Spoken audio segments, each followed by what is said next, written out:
Hey guys, welcome to my channel. Today's video is going to be my worst products of 2016. Unfortunately, I get rid of the majority of my products that don't work out for me. So whenever I was like, okay, you guys want to see this video? Well, I got rid of most of the stuff like that I talked about that didn't work out for me. So guys, my mic just went out on me in the intro, which sucks, but I still have a lot of products that didn't work out for me to talk to you about, and that's what we're gonna do in this video. Without further ado, we're gonna get started. Okay, like I said, I got rid of a lot of products that didn't work out for me. Kind of screwed the pooch on that one. I'll link some of my other videos though down below with products that were overrated or didn't work out for me that you can check out. So we'll get started. First product to mention is by Kwan. This product is raved about, and so of course I went and bought it, and it is pricey and it is just as tiny as it looks on camera. And this is a great contouring sculpting powder in shade medium. I was very excited about it, but when I opened it I was like, that looks like, I like cool tone. I only contour with cool tone, but that looks like cool tone. So then I started contouring my face with it, and I looked a little harsh on camera, but I was like, okay, you know what? Everybody says this is great. It's gotta be great. And then I looked in the mirror, like in my bathroom. It looked like I straight up put dirt all over my face. Like I looked crazy. I immediately had to take a makeup wipe and take my makeup off. Like it wasn't even fixable. This stuff is rough. I will never use it again. I used it once and I'll never go back to it because my experience was pretty rough with it, especially the price I paid for it. I probably should have returned it, but oh well, water under the bridge now. What I recently discovered that I didn't like is the Morphe setting powders. I love Morphe. They're a great affordable brand who makes a lot of absolutely amazing products for a great price. That's the best part about Morphe. You can get things for such a good price that are good quality, but these just did not work out for me. Truth be told, I have one of these on. I have the banana one on right now, and I had to redo my setting powder. I did a recent tutorial where I, set half my face with this one, the half Instagram, half everyday makeup, and I was looking a mess. It was turned orange on me, which was weird, and then when I dusted it away, I was very patchy and uneven. I will never use it again. And then the translucent one is just such a fine grain translucent powder that it's like most definitely gonna flash back on you on camera. And being in the YouTube industry, I am on camera all the time and I'm using flash all the time, and this is just a nightmare waiting to happen. And then this one just looked a hot mess on me. So I don't recommend these little babies to you. Woo! What is next? Let's talk about Lippies, the ColourPop liquid lipsticks. I tried them for so long to make them work because again, they were just $6 and I wanted them to be a great product, but they're just so drying, and I found myself never touching them for the specific reason I don't want my lips crusty crust. These are just too drying. I can't wear them anymore. My lips just can't handle it. Like it would look like seriously so cracky and gross. These in general just, can't do it. I would rather spend $18 on one really good one than buy 3 of these and have a mess on my lips. So the price point's great, the amount of product you get is great, but the actual product I don't like. Next is the Urban Decay. These are the Moon Dust. I think these are Moon Dust eyeshadows are called. And let me just explain myself on this one because I don't hate these like all around the board, but I hate them as an eyeshadow. Like I like these as a glitter because as an eyeshadow, they crease, they're a mess, they don't have great pigmentation. As a glitter, they're pretty much everything. So if you just try to apply it to your lid wet or even like with a primer down, after me, I went to an event with one of these on my eyes and I came home looking a freaking mess, girl. And so now I was really scared to use them, but then I used them with glitter glue as a glitter and they were beautiful.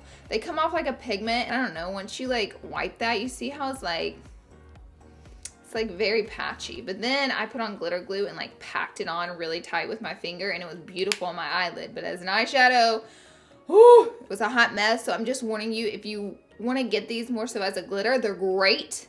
As an eyeshadow, they just don't work out for me. So I have a few concealers that didn't work out for me. One is the Ofra. This is their sculpting one, which I think they're supposed to be used for like contour and highlight as well as concealer. They're just too drying, very dry and cracky. My under eye looked very patchy and just like needed some help. So didn't work out for me. And then the Brightening Creamy Concealer by Maybelline. These just came out, but they didn't work out for me just because they didn't have enough coverage for me. majority of the time, pencils don't work out for me. I like cream concealers anyways. But I gave it a try and it didn't cover anything for me as far as the darkness in my under eye. So, yeah. I haven't tried to contour with these yet, but like I mentioned in my review video, they could be a great contouring product. They blend it out really nicely. So we'll see. So hang tight on that. They may be good for that. And then the Milk Concealer, unfortunately, it looked a hot mess. It was just way too greasy. Some are way too dry. This one's just way too wet and greasy on the other eye. I didn't have like creasing problems. Well, yeah, I did have a little bit of creasing problems, but I more so had like it was separating on my eye just because there was so much grease behind it. So I don't recommend to you. Next, another product to just let me explain myself on is this MAC concealer. This is the Studio Finish Concealer, which so many makeup artists use. And so many makeup artists use this to carve out the brows and to use it as an eye primer, like while they're at it. But I thought I would jump on board and buy me one and try it. And I like it for the under eye, and I really like it to carve out brows. But as an eyeshadow primer, I was looking so bad, girls and guys. It was so creasy. It was all over the place. My eyeshadow was literally, I had the biggest creases just with this alone. So then I patted it out and put the eyeshadow on, and my eyeshadow was everywhere. It was so crazy. It was just a hot mess. Oh, look, my mic went out on me again. Cool, let's do a funky dance about it. Anyways, there's one more product that I want to talk to you about that didn't work out for me. Is this Urban Decay. It's like the Trio highlighter set, and I really didn't like it. The products have no pigmentation, and all they did was leave chunks of glitter on my face. So all I'm telling you right here is that I don't recommend it. See there? See how it doesn't have any pigmentation? Yeah, it didn't work out for me. But on a serious note, I really don't recommend it, and I was very unhappy with it. Let's get on with the video. For mascara, I actually had like so many mascaras that didn't work out for me this year, and I also had so many that were amazing this year. But I got rid of them because I'm Laura, and that's what I did. This one didn't work out for me, and I don't know why it was still in my lash drawer. So I'm going to mention it to you. This one is the Rimmel London Lash Accelerator, which is so many people's ride or die. This should be like an overrated beauty products of the year. But it didn't do anything. I just heard the doorbell ring, and girl, that is my food.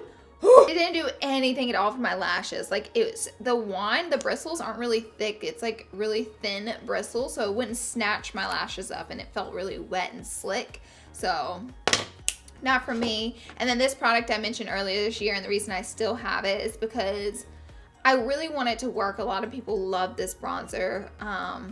But I felt like the product was so compacted in the compact, I couldn't actually get any bronzer out. Why do I try to lick everything? That's weird. I need to stop doing that. It's probably not healthy to try to lick everything. I couldn't get the product out. Like, I was digging my brush in it and I couldn't get it out, which is weird because their new highlighters are in the exact same packaging and like form, but they're so like one little swipe and you get so much pigmentation. It's unreal. And I really, really, really like the color of this bronzer, but I just feel like I couldn't get enough off. I haven't done it yet, but I plan on scraping the top of it and then digging down in there, because have you ever realized that like products get more pigmented the more you use them, like get down in it and like the powder gets looser? So that's what I hope to do with this, plus the packaging's everything. So this is like a love-hate thing. Like, I'm gonna make this work. It's just like, I feel like there was a little bit of manufacturer problem with packing it in too tight to get the product out. And that is it. That's all that I had on deck that I kept around that didn't work out for me. The rest of the stuff, like, I had gotten rid of, like I said 10 times in this video. Sorry about that. I get like a D- being a beauty guru. But I hope you guys enjoyed the video anyways. I still actually had a lot of product to talk to you guys about. Thank you for being here and watching. Be sure and subscribe to my channel before you leave, because girl, you know you want to be entered to win that MacBook. And if you're already subscribed, you're already entered. But yeah, that's it for this video. I hope you guys enjoyed. I hope you have an amazing new year, and I'll see you all in my next video. Bye, my friends.